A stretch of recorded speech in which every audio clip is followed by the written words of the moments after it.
Интерпретатор және компилятор. Бұл тақырыптардың бізге не қажеті бар?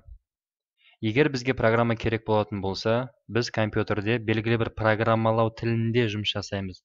Бәлкім ол C++ болуы мүмкін, немесе ол Java болуы мүмкін, немесе ол Pascal болуы мүмкін. Бірақ компьютер тек қана 0 және 1-ді ғана түсінеді. Ал 0 және 1-ді аудару үшін бізге интерпретатор және компилятор қажет болады. Интерпретатор дегеніміз ол жазылған программаны бірінші қатарын оқиды, оны 0 және 1-ге айналдырады.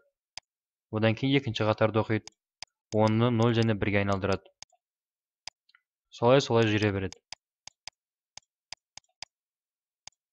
Ал компилятор дегеніміз ол бірінші программаны толық оқиды, оқып болғаннан кейін нәтижесінде оны 0 және 1-ге айналдырады.